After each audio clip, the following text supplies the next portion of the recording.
Hello बच्चों, चलिए प्रश्न को पढ़ते हैं और समझते हैं। सिद्ध कीजिए कि साइन दो की घात एन थीटा बटा साइन थीटा बराबर होगा दो की घात एन कॉस थीटा कॉस दो थीटा कॉस दो की घात दो अर्थात थीटा अर्थात कॉस चार थीटा और डॉट डॉट डॉट इसी प्रकार है कॉस दो की घात एन माइनस एक थीटा।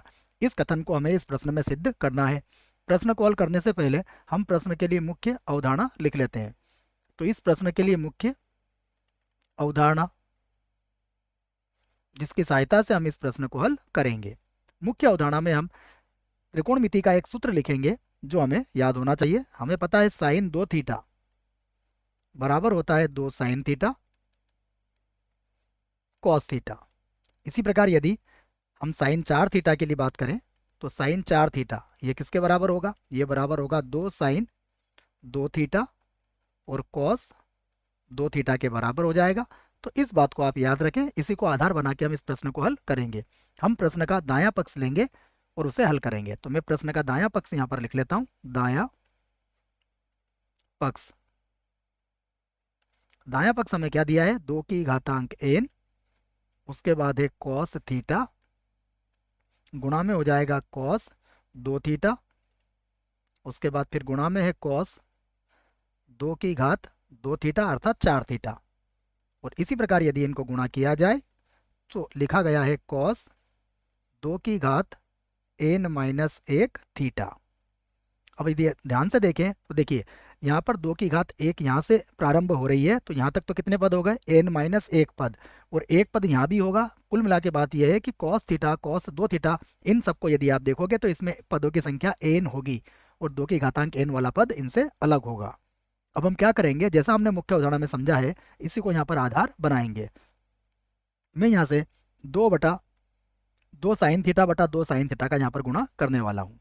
तो मैं यहाँ पर लिखूंगा दो की घात एन, इसके बटे में लिखूंगा मैं दो साइन थीटा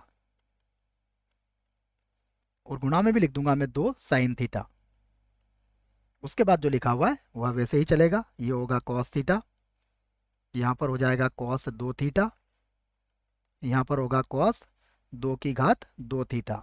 और इसी प्रकार यदि इनको गुणा किया जाएगा तो यहाँ पर आएगा कॉस दो की घात एन माइनस एक थीटा। ये लिख लिया है मैंने।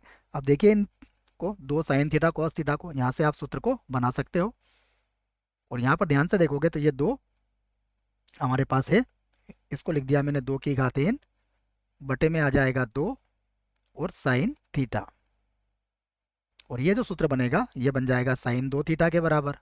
तो ये हो गया साइन दो थीटा, उसके बाद है कॉस दो थीटा, उसके बाद है कॉस दो की घात दो थीटा। और इसी प्रकार गुणा कर रहे हैं हम इसको, और यहाँ पर मिलेगा हमें कॉस दो की घात एन माइनस एक थीटा। अब ध्यान से देखिए आप, फिर यहाँ पर साइन दो थीटा और कॉस दो थीटा बन गया, मतलब इस प्रकार का सूत्र बनने वाला है। इसमें दो की आवश्यकता है, तो फिर से हम दो बटा दो का यहाँ पर गुणा करके इस सूत्र को बना सकते हैं।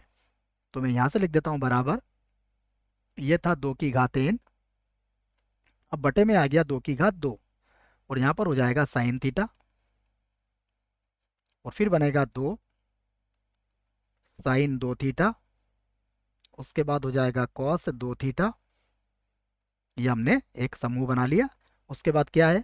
उसके बाद है कॉस दो की घात दो थीटा। और इसी प्रकार जब हम इसको देखेंगे तो इसमें दिया गया है कॉस दो की घात एन माइनस एक थीटा। पुनः हम सूत्र बना सकते हैं। तो अब जो सूत्र बनेगा वो क्या होगा?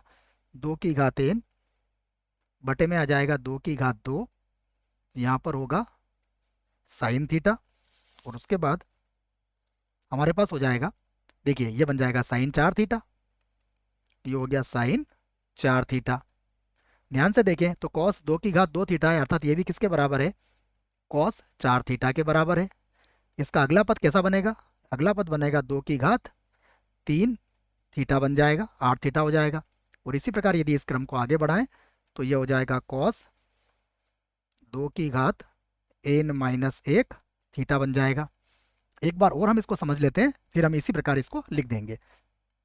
अब यदि आप इसको ध्यान से देखें तो ये हो जाएगा, जब मैं इसमें दो बटा दो का गुणा करूंगा तो ये हो जाएगा दो की घात एन, बटे में हो जाएगा दो की घात तीन, यहाँ पर आ जाएगा साइन थीटा, और यहाँ देखिए जब 2 का गुणा होगा तो ये क्या बन जाएगा, ये बन जाएगा साइन 8 थीटा, और फिर से आ जाएगा हमारे पास कॉस 2 की घात 3 थीटा अर्थात 8 थीटा।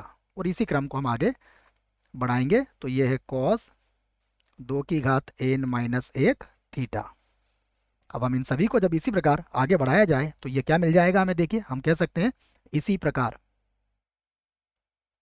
इसी प्रकार यदि इसको निरंतर आगे बढ़ाया जाए तो हमें क्या मिलेगा, हम इसको यहाँ से लिख लेते हैं बराबर। अब ये होगा 2 की घात n हो जाएगा, बटे में भी कितना हो जाएगा 2 की घात n हो जाएगा, यहाँ पर होगा साइन थीटा, और गुणा में देखिए कि पदों की संख्या n थी यहाँ पर, याद रखिएगा। तो ये क्या बनेगा, ये बनेगा साइन, देखिए यहाँ पर 3 था तो ये 8 बना है, समझना है इसको, 8 मतलब 2 की घात 3 थीटा बना है। तो ये क्या बन जाएगा, अगर 2 की घात n है, यहाँ 2 की घात n है तो ये क्या बनेगा साइन 2 की घात n थीटा बनेगा। यहाँ 2 की घात n से 2 की घात n आप काट दीजिए तो बराबर क्या मिलेगा हमें, बराबर मिलेगा साइन 2 की घात n थीटा, और बटे में आ जाएगा साइन थीटा, बराबर हम लिख सकते हैं हमारा बायां पक्ष, ये क्या था बायां पक्ष। तो बायां पक्ष हमारा आ चुका है, अतः कथन को हमने सिद्ध कर दिया है। यहाँ पर हम लिख सकते हैं सिद्ध हुआ, यहाँ पर मैं लिख देता हूँ सिद्ध हुआ। आशा करता हूँ बच्चों आपको इस प्रश्न का उत्तर समझ में आया होगा। धन्यवाद।